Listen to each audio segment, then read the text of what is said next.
Hello, investidores!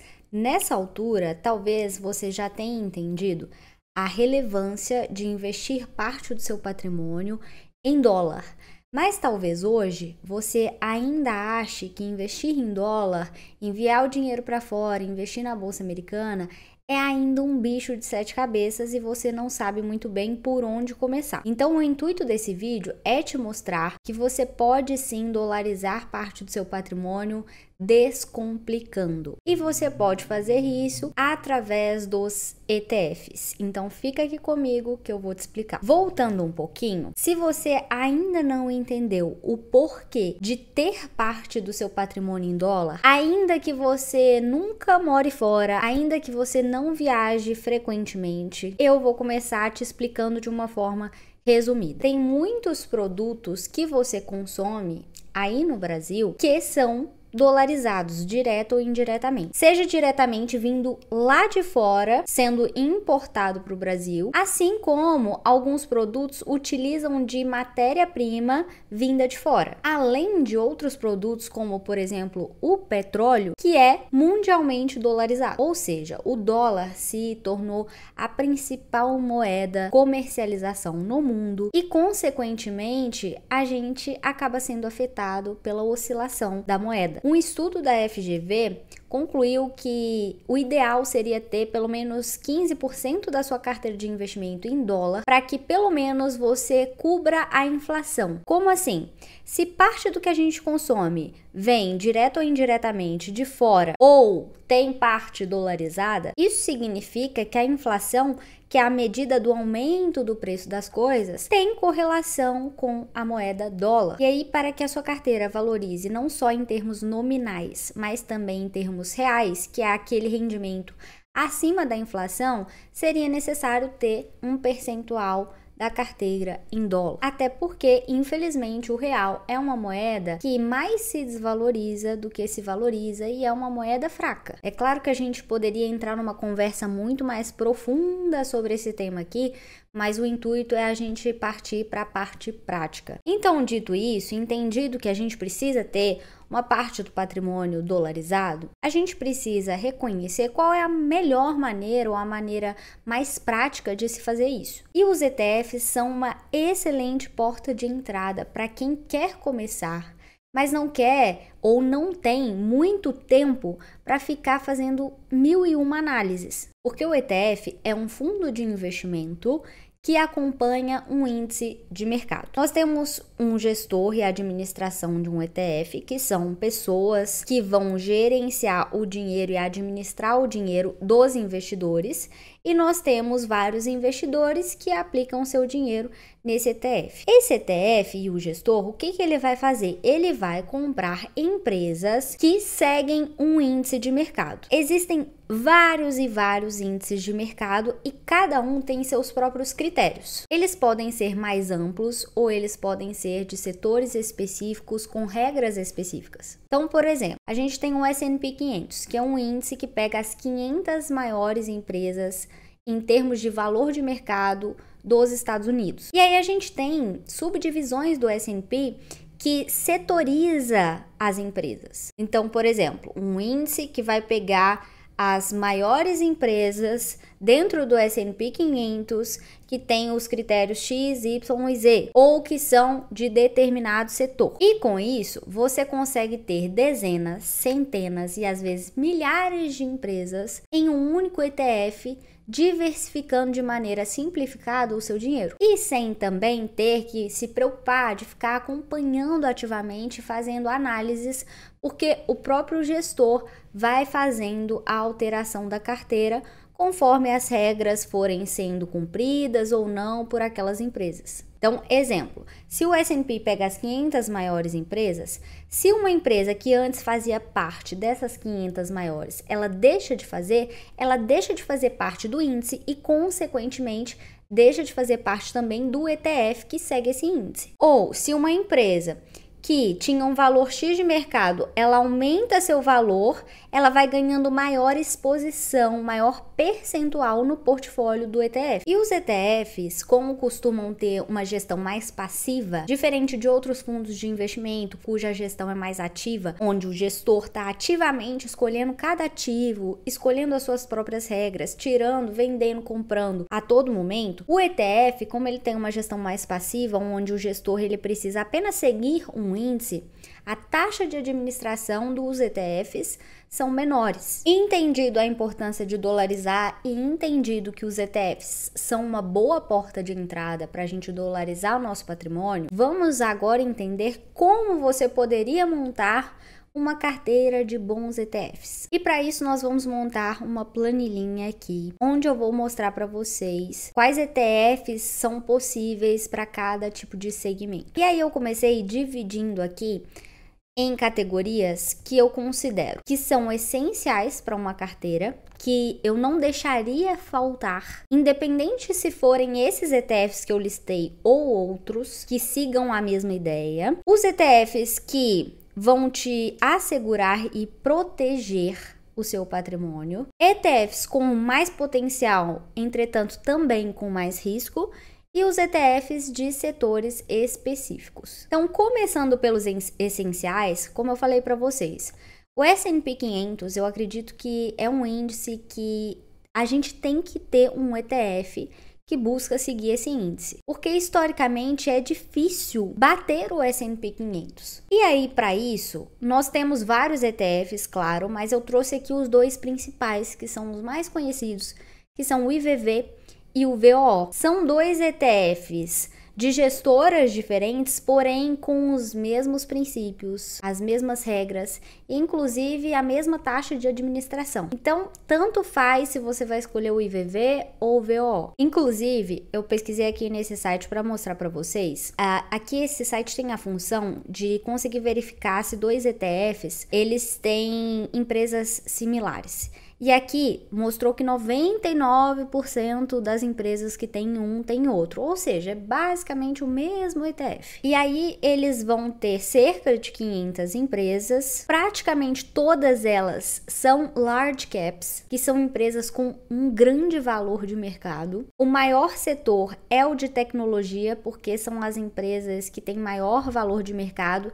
inclusive são as primeiras aqui no top 10 de empresas que estão dentro desse índice, ou melhor, dentro desse ETF. E aí cada uma tem o seu peso de acordo com o valor de mercado que cada uma tem. Agora, um segundo ETF que eu acho que não pode faltar numa carteira é um ETF focado em diversificação geográfica, ou seja, pegar empresas de outros países que não sejam só Estados Unidos. E para isso eu listei 4 ETFs aqui e vou explicar as diferenças para vocês. O VEA, ele tem cerca de 3.800 empresas distribuídas praticamente em países desenvolvidos. Um percentual muito pequeno aqui é em mercados emergentes. Então a gente tem Japão, Reino Unido, Canadá, Alemanha, Suíça, França, Austrália e por aí vai. Sendo os maiores pesos no setor financeiro e industrial, tecnologia e consumo discricionário, que é o consumo não essencial. Já o VEU, ele também tem cerca de 3.800 empresas, porém ele tem um percentual maior aqui em mercados emergentes, como por exemplo Índia, e um peso também um pouquinho maior aqui no setor de tecnologia em relação ao VEA. Além disso, ele tem várias empresas a mais, 9.900 empresas. E o peso em tecnologia é muito maior até do que do setor financeiro. E aí, se a gente for encontrar empresas que são semelhantes no IVV e no VT, a gente vai encontrar 55%. Ou seja, todas as empresas que estão no IVV fazem parte do VT. Então, o VT ele tem todo o S&P 500 e mais empresas, porque são 9.900. Então, ele tem as 500, mas tem várias outras. Se você tem um IVV ou um VOO, talvez fique mais do mesmo acrescentar o VT, porque o VT vai pegar o IVV ou o VOO mais algumas empresas, e são milhares e milhares de empresas, são quase 10 mil empresas. Então, se você quer diversificar geograficamente, se você não quer ter uma concentração, às vezes, muito alta da sua carteira nos Estados Unidos, faz mais sentido olhar para o VEA ou para o VEU, que não pegam Estados Unidos, pega outros países desenvolvidos, e o VEU ainda pega mercados emergentes. E por fim, o SPDW, que tem uma configuração parecida com o VEA aqui em termos de distribuição dos países, mas a quantidade é menor de empresas. Lembrando que nada do que eu estou falando aqui é uma recomendação de investimento. Eu estou trazendo aqui algumas possibilidades para você entender se na sua carteira faz sentido, qual deles que faz mais sentido, até por isso estou trazendo mais de uma opção para vocês analisarem. Agora, quando a gente fala de questão de segurança e proteção, eu dividi aqui em duas categorias: a categoria de renda fixa e a categoria de ouro, já que o ouro é um ativo muito protetivo e pela sua escassez tem grande valor. E, principalmente em momentos caóticos mundialmente falando, as pessoas, as empresas e até os países tendem a ter mais ouro, investimento mais em ouro como forma de proteção. E a gente está vendo isso acontecendo atualmente com várias guerras, inclusive o Trump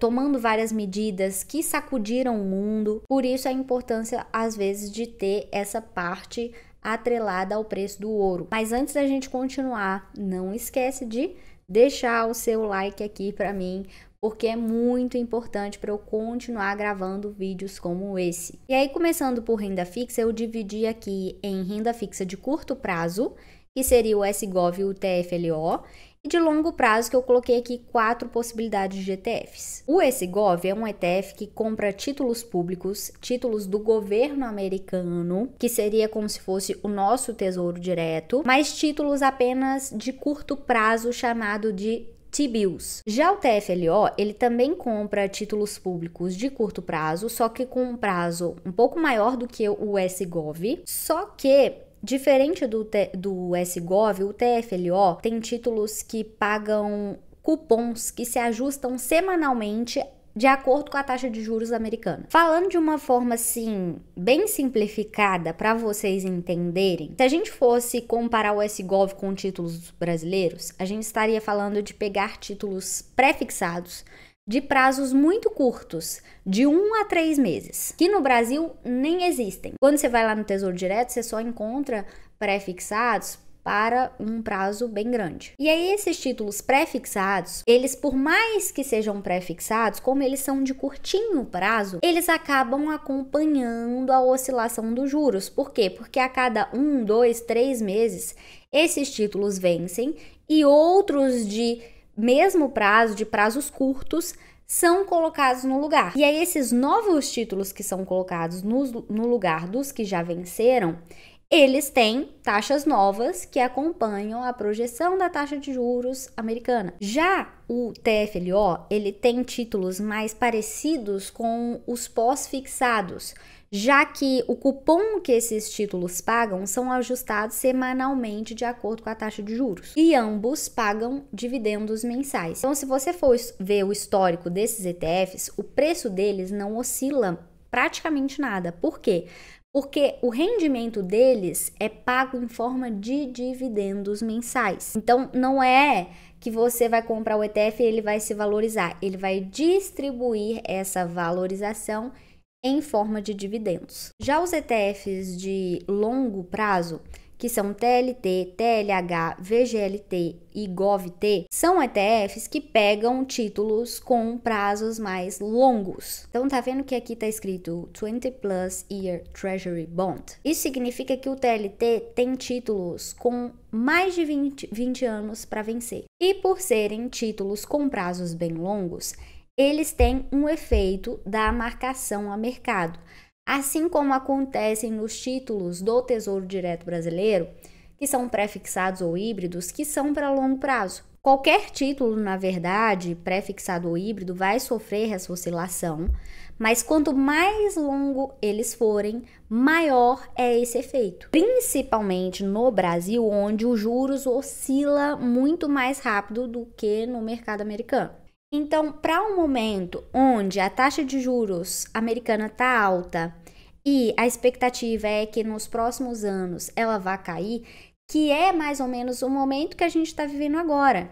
Inclusive, o Fed já sinalizou um possível corte de juros para a próxima reunião. E aí, nesse momento, a gente tem uma subida do preço desses títulos de longo prazo e, consequentemente, do ETF. E, ao contrário, quando a taxa está subindo, que aconteceu nos últimos anos, desde o pós-pandemia, lá nos Estados Unidos, a gente tem uma desvalorização do ETF. Então, não é um ETF legal de se investir quando a taxa de juros está em alta. Já o TLH também absorve o efeito da marcação ao mercado, mas com menos intensidade, já que os títulos dele são de vencimento entre 10 a 20 anos, enquanto o do TLT é acima de 20 anos. Já o VGLT é uma versão da Vanguard para competir com o TLT e o TLH, com uma taxa de administração menor e que tem títulos com vencimento acima de 10 anos.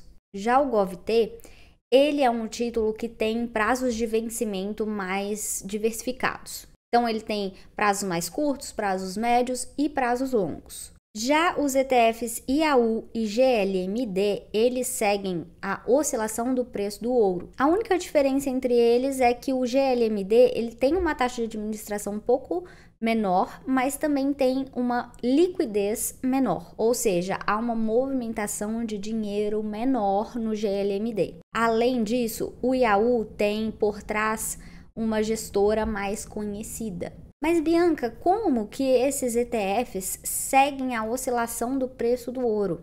Eles têm ouro físico guardados em cofre no mesmo valor do patrimônio do ETF. Então, são lastreados em ouro. Porque vocês concordam que se eles não tivessem de fato ouro físico, qualquer um poderia chegar e negociar ao preço que quisesse o ETF, porque você não tem o ouro lastreado ali para confirmar que o ETF vale aquele preço. Agora, as categorias que têm mais potencial, mas também, consequentemente, mais risco, que são o setor de tecnologia e as criptomoedas. Do setor de tecnologia, eu listei 3 ETFs, FXL, VGT e XLK. E o FXL, ele tem grande parte, a maior parte concentrado no setor de tecnologia, mas ele também tem um pequeno percentual aqui em serviços, no setor financeiro, no setor industrial.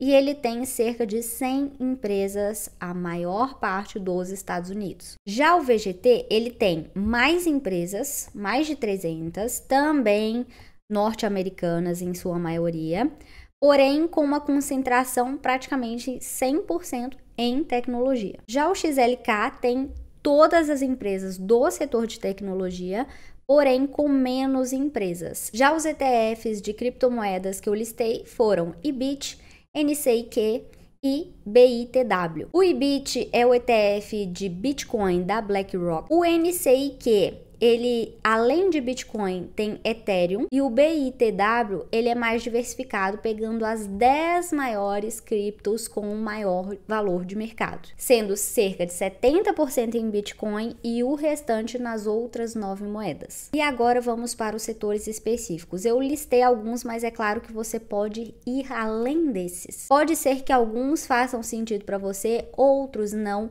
Então, identifique aqueles setores ou aquele setor que você acredita que é mais promissor para ter uma exposição maior nele. E de consumo essencial, ou seja, que vende produtos e serviços que são essenciais para a gente, nós temos aqui o XLP e o VDC. De saúde, o XLV e o VHT. De consumo discricionário, ou seja, de consumo não essencial, o XLY e o VCR. Do setor financeiro, o XLF e o VFH. Energia, XLE e VDE. Imobiliário, XLRE e o VNQ. E aí eu mostrei todos primeiro para explicar para vocês a diferença. Tá vendo que todos esses primeiros começam com X e esses daqui com V? Qual que é a diferença? Os que começam com X, eles pegam empresas dentro do S&P 500 que sejam daquele setor específico. E os que começam com V, eles pegam do MSCI, que sejam daquele setor. Só que a diferença é que o S&P 500 é um índice muito menor, com menos empresas. Então, sempre os que começam com V aqui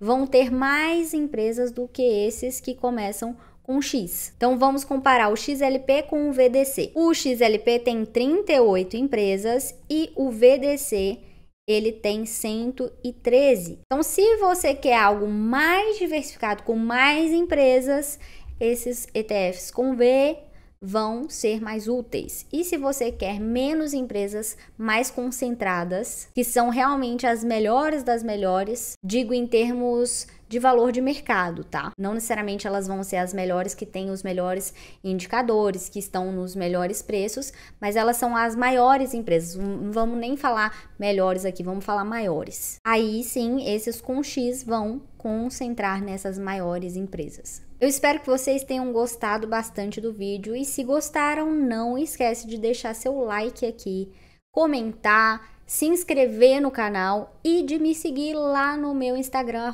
@BiancaNasFinanças. Eu vou deixar o link aqui na descrição também.